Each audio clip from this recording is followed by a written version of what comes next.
It's really wonderful to hear so many voices filling up our atrium here as we prepare to light Hanukkah candles. And while we are preparing to bring that spirit, that ruach, that light into our evening, into Hanukkah, and to fill these windows with light that say, we are here and we are not afraid and we are not going anywhere. That is part of what Hanukkah is about. And still, you've noticed that many of our Chanukiot, we have not, even though it's only the second night and we're lighting our 2 candles, we've had to add an extra candle this evening to the end of each Chanukiah, which is for those who are not able to be in their homes lighting Chanukiot with their families this year. Those who have been held captive these last 58 days. And among those held captive is our family members of our congregation, including the daughter of our member, Marilyn Weinstein, and the cousin of our member, Efrat Litvak. Efrat is here to say a few words about her cousin and to help us to light the Chanukiah here this evening and to light this extra candle for her cousin. And so I'd like to invite her up at this time. Hi. I don't really like speaking in front of crowds, but so I actually didn't know that there was another family at Temple whose daughter was affected by this, so that's kind of heartbreaking to hear that. My cousin Romy, she's 23. She was taken hostage by Hamas on October 7th. She was at the music festival in the south, and she had several communications that morning with her mother and with one of her older sisters, but contact was lost just before 11 o'clock in the morning. My understanding is that the last contact that they had with her, she was on the phone with her mom for quite a prolonged period of time, 45 minutes, something like that. And a great portion of that conversation is recorded. So they have a voice recording of that conversation. So Romy was trying to escape the festival with some of her friends and was unsuccessful. At some point, they were hiding in the bushes, and then they got into someone's car, and they were trying to hide in the car. The terrorists were coming upon them, shot the people in the car. The driver was killed. The passenger in the front seat was killed, as far as I understand. And another friend in the backseat, I think, was also injured. Romy, my cousin, was shot in the hand while she was on the phone with her mom.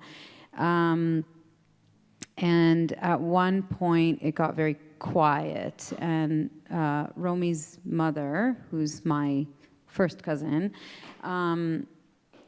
could hear the conversations in the background, and in Arabic, they were saying things like, keep the hostages alive or something. And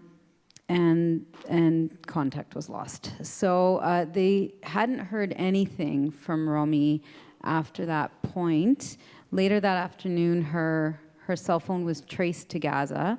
So we were under very reasonable belief that she was there and that she was taken hostage, or else her phone made it there. We weren't 100% sure. And it wasn't until 1 week ago, on Friday, that we got official news that it's been confirmed that she is in Gaza, being held hostage, because some of the hostages that were released before the ceasefire stopped, I witnessed that she was there and that she's being held in the tunnels. They were able to verify that she has been shot in the hand, as we believed. They said that she's unable to move her hand, that her injuries have been untreated, and that's where things are. So our calculation is the last time anybody has witnessed her being alive was probably about a week and a half ago, maybe 2 weeks ago. We know nothing since that point, and of course the fighting is back on now, so at this point there's nothing happening until we get to a point where we can get some more hostages back. We miss her dearly and terribly. It's been a really hard toll on our family here in Canada and in Israel. We've been doing everything we can to try and bring awareness, global awareness to the situation. Romi's family is working so incredibly hard to bring awareness. I wouldn't doubt it if many of you have seen Romi's mother, Merav Leshem Gonen, on the news. She's on the news every other day. Just yesterday, we saw her being interviewed by Anderson Cooper. So she's one of the parent ambassadors for the families, for the hostages. So she's doing all those interviews constantly.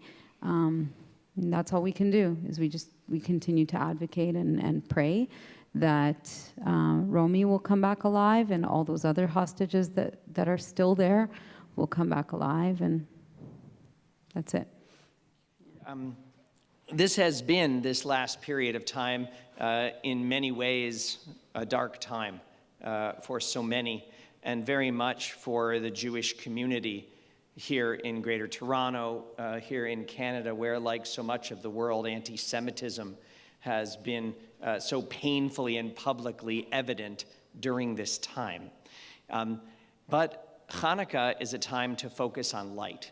And so before we talk more about the difficulties of anti-Semitism, this has been a time where one of the great lights in our people's life for the last really almost 2 months has been Toronto Police Services, who have been so present, so committed, so there to help us feel safe and valued in coming to our communal home in the community. And so as a symbolic thank you to all who have done so much to keep us safe, I'm pleased to invite to the Bima Constable Mustafa Safari. He and his wife Sarah are here tonight with us. Wonderful to have you with us tonight. I have a brief presentation, and then he's going to share a few words as well. Constable, thank you so much.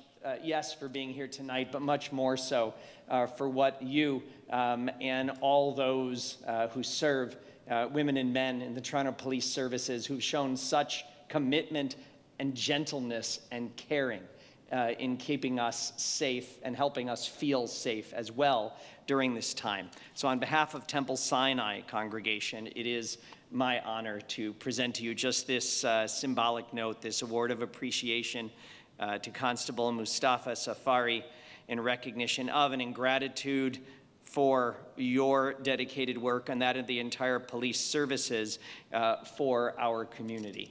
We're grateful to have you with us and so grateful for all you've done. We don't generally applaud during services, but we're going to now. Thank you so much. Thank you so much.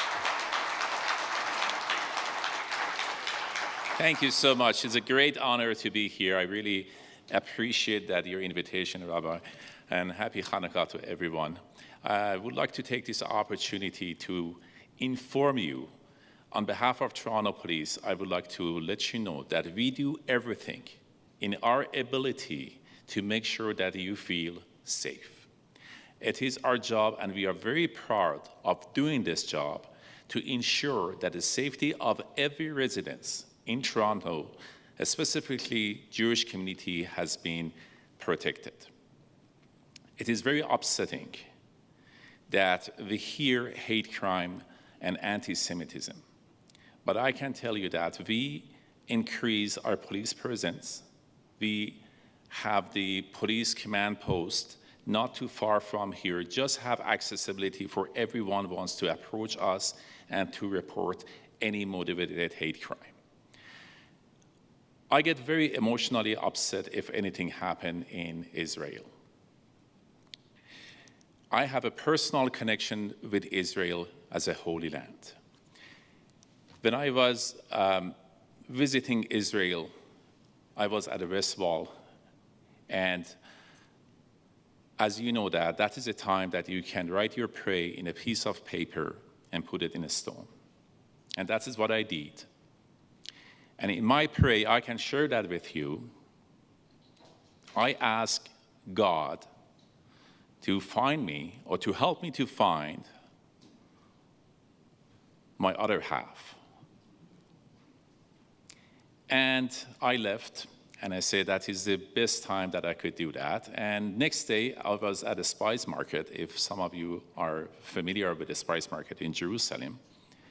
And after this prayer in a spice market, I met a very beautiful, wonderful lady.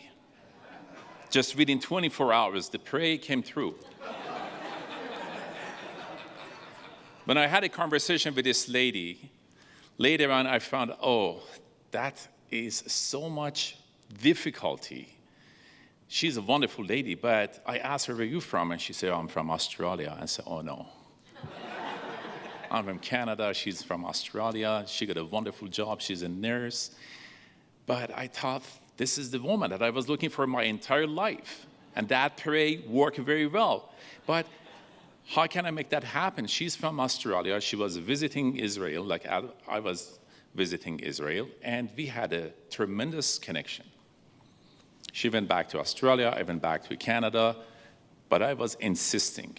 Every single day, having that conversation with her, to the point I convinced her to move to Canada, leave beautiful Australia behind, and she became my wife today.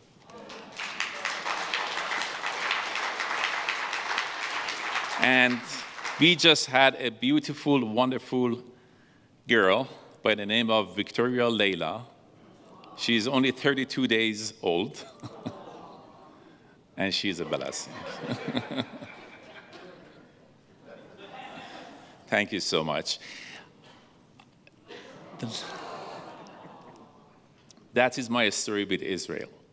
And I personally, as a Muslim person, it makes me sick in my head that I hear that people on behalf of Islam are taking people as a hostage, raping people. And they are using the religion of Islam. Islam is all about peace. And this is what we have to pray for. A gentleman, last week, he asked me, Officer Safari, I heard that having mezuzah at the door is a little bit dangerous. You think I have to remove it? And I said, sir, no. If I was you, I would install a Star of David right in front of your house, because this is what the enemy wants. They want you to remove the mezuzah, because that is their intention, to create the fear. We're standing behind you as a police officer, and we are very proud of protecting and serving every single of you. Thank you so much. That's beautiful. Thank you so much. Dr. Kuper does so many things, and I don't want to take our whole night. We could take your whole night with your bio. Please don't.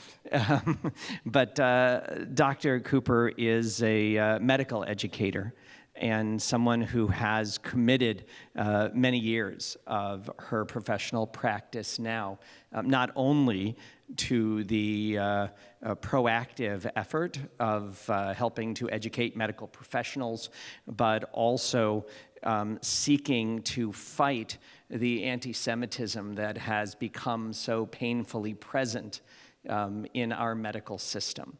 And many of us in this past period of time have been, because of the rise in public anti-Semitism after October 7th, it's felt as if something new has emerged during that time. And while it has been a different time, the anti-Semitism that is so present has been part of our life and part of the systems of our life for some time.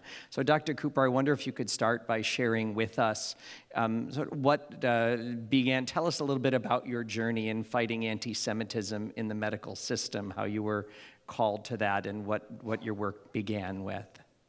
Sure, thank you for that. So when I went to medical school, a long time ago now, I would never have thought that I would now be having to spend my time dealing with anti-Semitism in the medical system. It's funny because before becoming a doctor, I had done a degree in Holocaust literature in Yiddish, done a doctoral degree. And everybody said, how will that ever, ever, ever be relevant to you as a physician? And honestly, the methodologies, the research tools, the way of thinking, all those things I had good answers for. But the Holocaust studies, the anti-Semitism, even the Yiddish, like, I didn't have a good answer for any of that because I couldn't imagine that there was going to be a time when it actually was probably the most important thing that I can know and talk about in my work as a physician.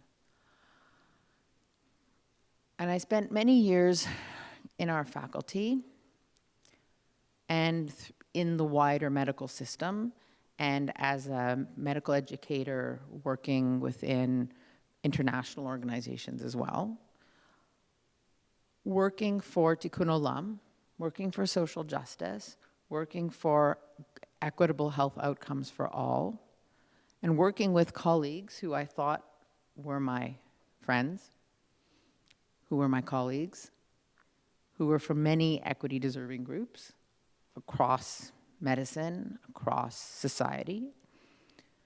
And for many years, my job was to think about how to help their needs. So I worked very closely with members of the Black community. I worked very closely with members of our Indigenous community in the faculty, with the 2S LGBTQIA+ community in the faculty.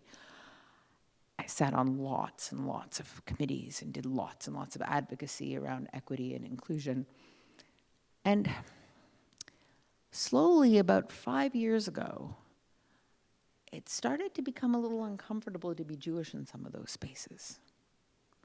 I started hearing people make little comments about Jews. Remember, I was facilitating a workshop. And for any of you who've ever facilitated a workshop, one of the things you do when people are doing their business of what you've asked them to do is you walk from table to table and you kind of check in, is everybody doing okay? Like a teacher might do in a classroom, you know, is everybody in this table doing all right? And I walk up behind one of the tables and I hear someone say, ugh, and all those old Jews who think they know something about oppression because of their Holocaust. And I thought, oh, well, that's new. And it was someone who was there at this session because we were planning a faculty development series on equity, diversity, and inclusion. It was somebody who was there, they'd been invited because their expertise was equity, diversity, and inclusion. And nobody around the table said anything. I didn't say anything. Oh gosh, now I wish I had. But I was gobsmacked. I waited till it was over. I spoke to the organizer. The organizer was also gobsmacked. She said, do you want me to say something? I said, no, but let's make sure that person doesn't end up in charge. And so it began. And slowly, more comments, slowly, more moments when one couldn't be comfortable being a Jew. And I will say that the world of social justice in medicine, of equity, diversity, and inclusion in medicine, has long been full of Jews. It will not surprise you to know that Jews have stepped up to be the champions, working alongside their colleagues from all sorts of groups, lending their privilege, lending their voice, lending their money to all of these efforts. And so there were lots of Jews with me in these spaces, each over here, one over there, one over here, one over there. And I'd talk to them and say, how is it for you? And they would say, something really strange is happening. It's becoming harder and harder to be a Jew. And at some of the really progressive spaces, it's becoming almost impossible. So fast forward to the beginning of the previous war, and the Faculty of Medicine basically explodes. All of a sudden, the people who have been quietly saying these things who I'm like, oh, that person's a little bit anti-Semitic. Oh, that person's a little bit of a problem, all coalesce, all start finding each other, finding their friends, finding a common cause. Meanwhile, I was seeing all this stuff going on with the Jewish learners freaking out. And actually, to be honest, because at the time, there were Jewish learners freaking out and there were Muslim learners freaking out. And one of my closest friends is a Muslim faculty member, and she and I reached out to the dean. It was the middle of COVID, so nobody is seeing each other in person. But we had the immense privilege as being doctors of actually seeing other human beings every day because we were at the hospital. So we sat next to each other as we were trying to write about our patients on the computers in the nursing station. And we said, boy, there's real trouble. And so we, like the idiots we are, we wrote a letter to the dean and said, sounds like you guys are having trouble. You don't really know what to do. And they said, maybe you guys know what to do. Why don't you come work for us for a year and take this job thinking about anti-Semitism and Islamophobia in the faculty. And the two of us actually took these paired jobs together, where I was the senior advisor on anti-Semitism and she was the senior advisor on Islamophobia, and she and I are still very good friends.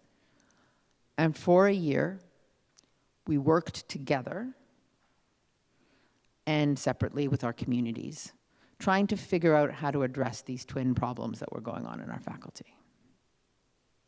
There are some people who would try to tell you that the problem in our faculty is that there are Muslim physicians and they don't like the Jews. Muslims who will say there are Jewish physicians and they don't like the Muslims. That's actually not the problem. There are people who'd like you to believe that's the problem, but that's actually not the problem. The problem is that there are physicians who are from all backgrounds who have decided that they hate Jews. And some of them say they do it in the name of their Palestinian friends or neighbors or imagined friends. But most of them hated Jews before all this and will continue to hate Jews after. And this is a really good excuse for them. And so this is how I ended up doing this work. I spent a year doing this work.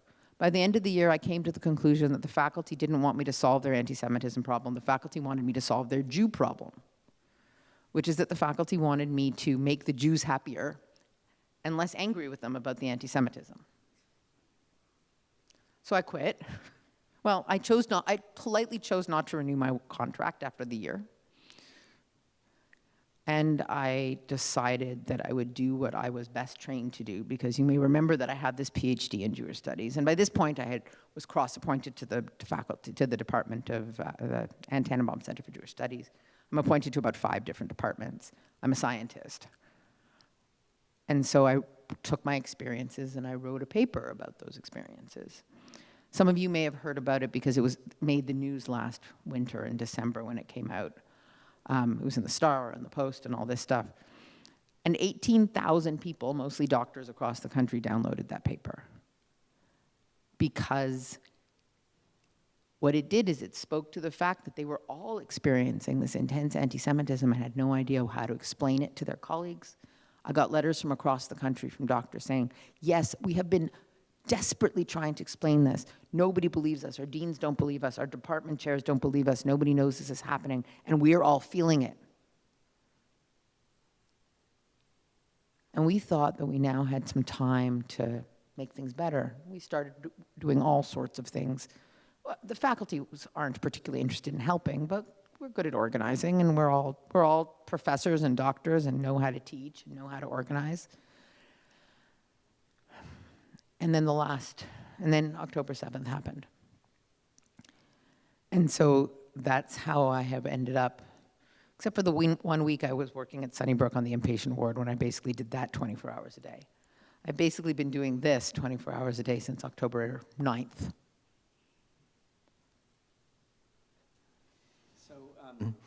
Tell us, Dr. Kuper, how your specialty in many ways, you have many specialties, but including medical education. And to give us a picture, you're describing a number of individual and personal behaviors, which are quite troubling. But how does that seem to be shaping or threatening to change medical education? So I'll give a couple of different answers to that. One is that over the last 10 or 15 years, medical education has really shifted. I don't know if there are any other physicians in here. Yeah, I see one, I see two, I see three, four. Okay, we got a few here. So medical education has really shifted for good in many ways to say that we don't only have to know about the kidney and the heart and the brain and the nose or whatever other part of the body people happen to specialize in, but that we also have to know how to talk to patients, how to be kind to patients, how to collaborate with each other, how to advocate for patients for the things that they need. And when that started, the idea was to advocate for your individual patient. My patient really needs a CT scan today. I'm sorry, there are 17 other patients who want CT scans today. My patient really needs that CT scan today. My patient really needs drug coverage. My patient really needs the extra supplement for healthy food because they have diabetes and can't afford better food. And then we started talking about advocating for the needs of patients in the system and for better health outcomes and ways to make the medical system better. And this was all focused, all this advocacy was still focused around the needs of the patient, either the individual patient or all patients in Canada or the healthcare system. And because we thought that was so important, advocating for the system, advocating for social justice, advocating for a way in which all of our patients could all get equitable care, could all get the care they need, because we know that there are groups of patients who have much worse health outcomes than other groups of patients for all sorts of reasons, some of which have to do with discrimination, racism, whatever else. We also taught our learners how to advocate for those things. And then we started looking for learners who already knew how to advocate for those things. So one of the things we started looking for in our admission criteria were learners who were good at advocating, who had been involved in these kinds of issues. We used to sometimes have some. I did this kind of stuff, and it's not like I'm brand new to organizing. You know, I was holding placards in front of, I think it would have been the Soviet embassy when I was a kid, and the Ethiopian embassy for a little while, and also, you know, like back in the 70s and 80s. I'm older than you might think. But it turns out that one of the things we have done is we have brought the problems of anti-Semitism that were already rife in the student body and the rest of the university, because we've had a big problem with anti-Semitism on campus at U of T and MAC and a few of our other Ontario universities for a long time, and we didn't have it at the Faculty of Medicine. All of a sudden, we imported that problem into our faculty, because all of a sudden, we imported the activists into our faculty who had been becoming trained as activists in their undergraduate. Not everyone. We have some great activist learners who are also kind and compassionate and want to advocate for the good of all patients. But we clearly also brought the problems of the rest of the university into our faculty. So I'll say that's one way in which this has kind of happened at a structural level. All of this has also given permission for faculty members, just as I have spent my career as a researcher and now I'm working as an advocate, we have other faculty members whose entire career is really around advocacy and who have made their career not around advocacy for patient care, but as much as around political advocacy outside Canada. And I do have colleagues who have said to me, I actually don't use any of the things I learned in medical school. I'm glad I'm a doctor because I get paid to be a doctor, but they don't really see a lot of patients, do a lot of patient care. Instead, they use the platform given to them as a physician to advocate for things that have nothing to do with medicine. And some of them do amazing work, and some of them spread hate. And both seem to be okay, because both are covered by academic freedom.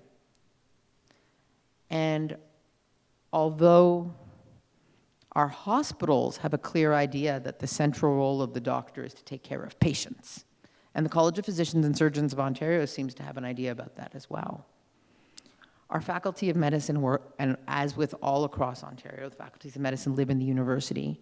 And so the number one prime directive is that people should be free to say whatever it is they want. And as long as it's not speech for which they can be arrested, it's perfectly fine. And so that's where we've ended up. We've ended up in a system where, I'm sure you all saw the presidents of Harvard and MIT and Penn, yeah?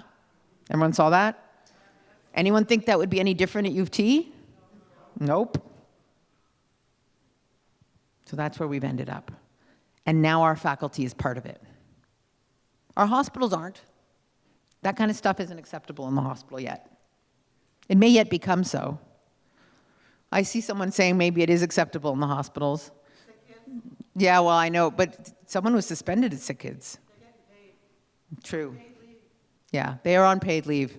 We'll have to see what happens after their paid leave is over. But our hospitals have, in many of our hospitals, have come out and said this isn't acceptable. Many of our, you may know, how many of you have heard about the 555 doctors who signed the DARA letter? Yeah, okay, I see a bunch of hands. So for those of you who haven't, about 3 weeks ago, a bunch of doctors sent a letter to the dean saying, you have to protect the Jews. We reserve the right to speak out as Jews. We reserve the right to be Zionists. We reserve the right to live our lives in your faculty as Jews. And so do your students who are Jewish. Some of you may have seen a whole piece about this in Rosie DiMano's column in The Star, talking about how brave those doctors were.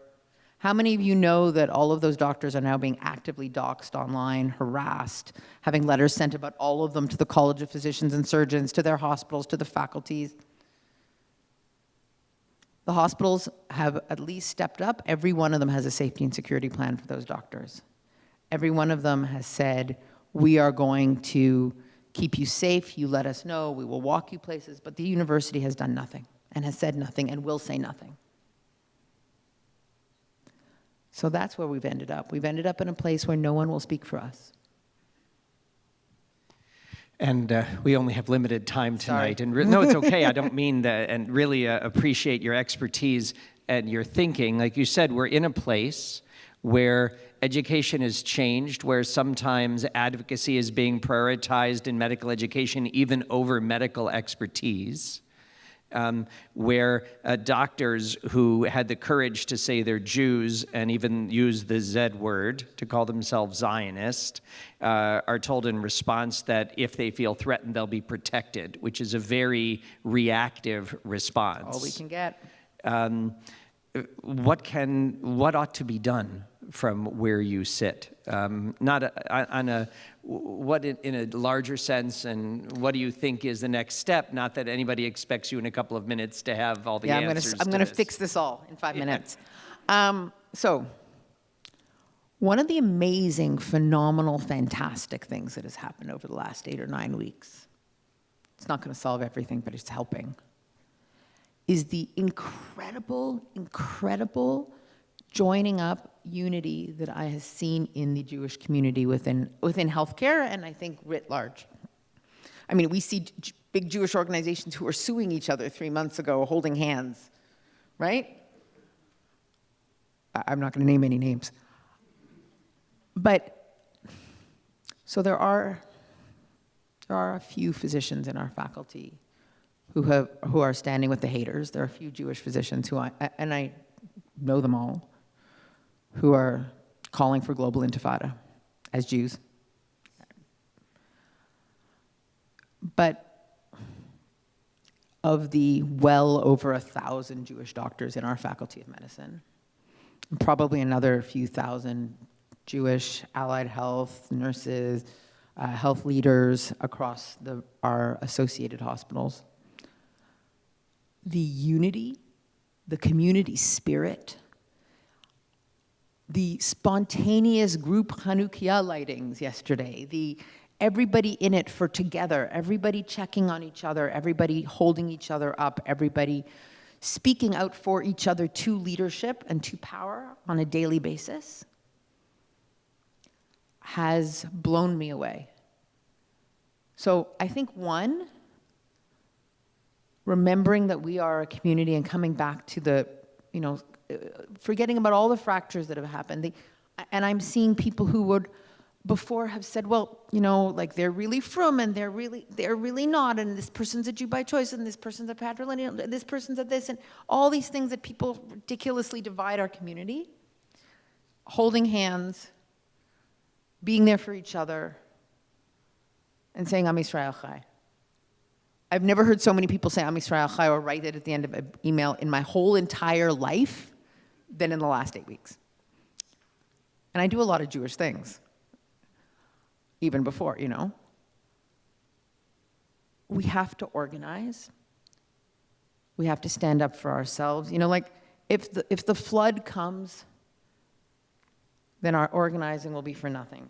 But until the flood comes, and until we have, and as long as we still have people like TPS looking after us and people keeping us safe physically, then we have to fight back. We have to organize. We have to say, hey, this is our space. You want to dox us? Fine. You want to write to the college, you want the College of Physicians and Surgeons to receive letters about 555 Jewish doctors? Good, waste their time. But we need to be organized and make sure the college knows that all of that is a waste of time and vexatious. Right? Next week, for those of you who are physicians or otherwise healthcare workers, next Thursday, UJA will be working with us to run a webinar for anybody in healthcare who's being doxxed or otherwise harassed. So we give everyone legal advice, and UJA is helping us do that. We are, for the doctors and healthcare workers in the crowd, as of next week, we will have launched a provincial membership organization for physicians and healthcare workers who identify as Jewish across the province. We are here for you. We will be organizing. We are organizing. There will be structures in place to help us all speak out. So that's what we're doing. That's what we need to do. We need to take all of the tools of advocacy and organizing that we know for so many other people that we've all used for so long. And we need to say, here we are. We are not backing down. Well, Dr. Kuper, I really have to thank you for spending this time with us tonight. But that's not really where the thanks ought to be. There's two different kinds of thanks that are important. One is to acknowledge the larger work that you're doing, to be involved in creating this kind of an organization that will be a focus to help protect Jewish healthcare workers in training as well as in practice. Very much our learners, yes. And to do that work is something that's extremely valuable. And I know also you're making yourself very present to those Jews who are known or identified within the system to help guide people and use the expertise you've gathered in fighting anti-Semitism for them. And so for all that you do on a day-to-day basis, for all that you've been working internationally as well as here in Canada to help refocus medical education on medical education, we're deeply grateful to you for all of that work. And the way we hope to show that gratitude is by partnering with you. By working with organizations and grassroots organizations like synagogues to empower all of us and our members to stand up against anti-Semitism and to reject the poisoning of our society by institutionalizing anti-Semitism in the medical profession or in other areas throughout.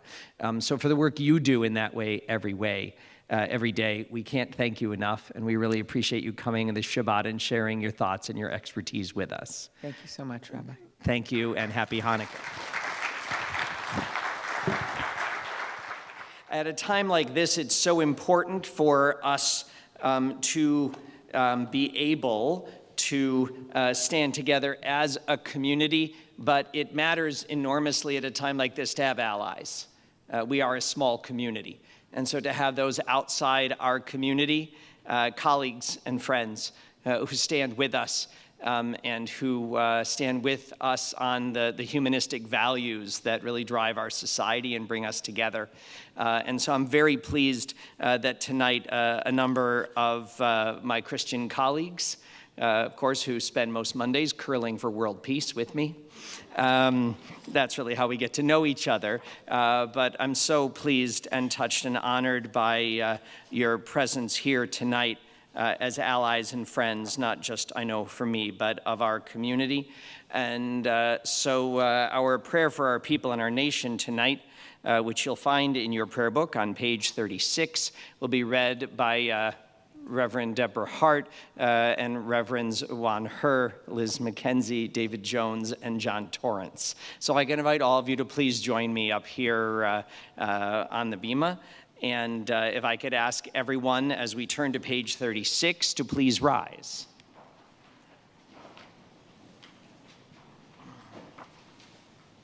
Just at the podium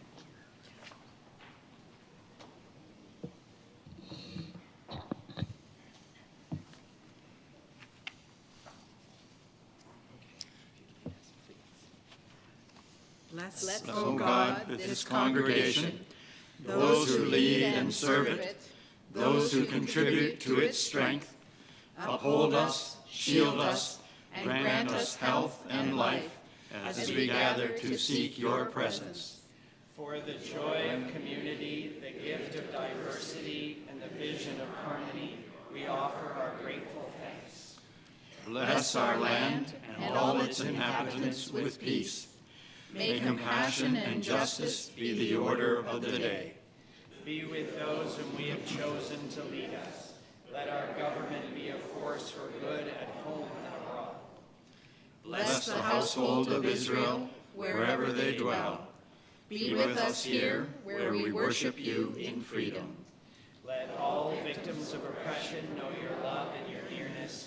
May the day come soon when evil shall give way to goodness, when war shall be forgotten, and all at last shall know safety and security. Amen. Thank you for your leadership and your fellowship.